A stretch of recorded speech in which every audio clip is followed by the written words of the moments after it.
Released in the US in September of 2008, Wario Land Shake It is a Nintendo Wii title developed by Goodfeel, a game developer that would go on to make more Nintendo games, including Yoshi's Woolly World.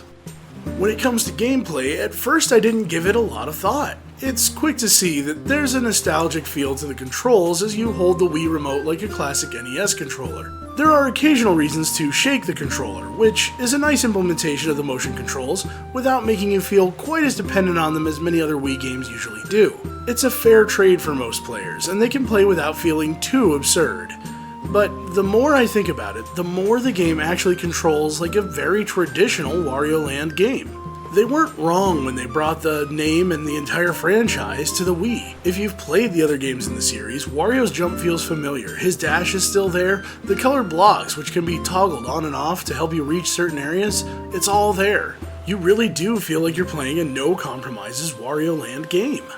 As you platform your way through a level, you try to rescue a Murphle at the end of each level, almost like a cute little animal stuffed in a machine by Dr. Robotnik. Doing so typically triggers a countdown, where you have to find your way to the exit of a level, that is to say, back to the entrance, in order to keep all of the coins and goods you've acquired as you traverse the level. Coins are used to unlock bonus items and areas on the map. If you've already beat a level, you can go back to it as you try to accomplish certain goals or rack up additional coins. The graphics in the game are the reason I wanted to cover it on the show at all. They are drop-dead gorgeous. The beautiful hand-drawn cutscenes and artwork of Wario Land Shake It stand head and shoulders above most other Nintendo Wii games.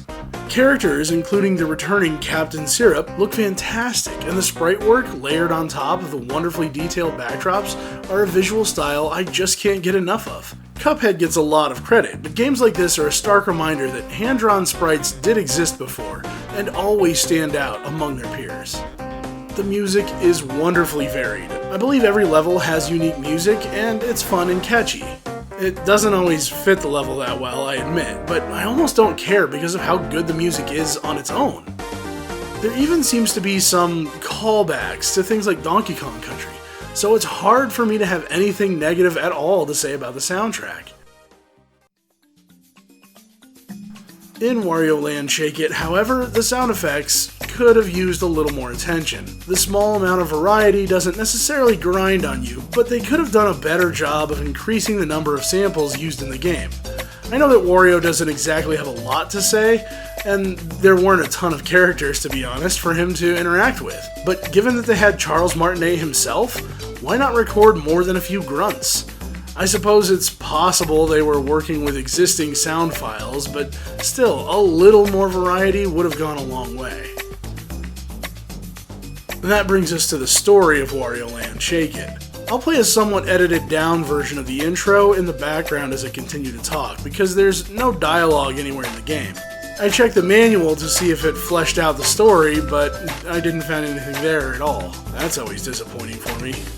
Still, you can see that it starts out with a Murphle needing to free a queen and the rest of his friends from, I'm not gonna lie, one of the more villainous villains I've seen in a Nintendo game. However, you're quickly reminded that Captain Syrup has stolen a large artifact which could lead to a limitless bag of coins. Sure enough, you have Wario's attention, but the two worlds collide as you find out that the artifact is contained within the Murphle's world.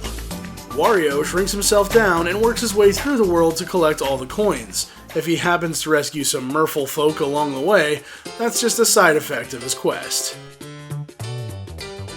And that's really about it. I'd hoped there'd be more filler, perhaps after a boss fight or certain levels, but no such luck. You just keep working your way through levels towards the end of the game.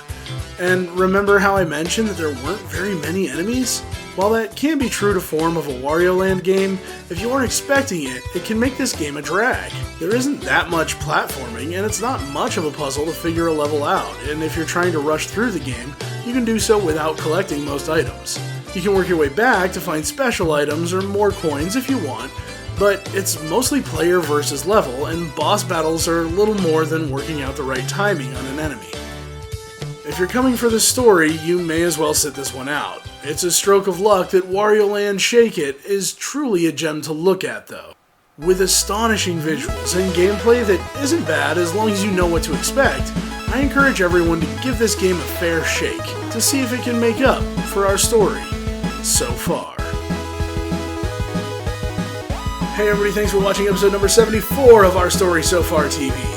I'm Garrett, aka New Angel, that's Nuangel, and you can find me on Twitter, or you can leave a comment here on the video, thumbs up, thumbs down, just interact with the video.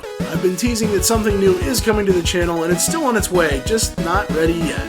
But I sure hope that when it's ready, you ride along with me.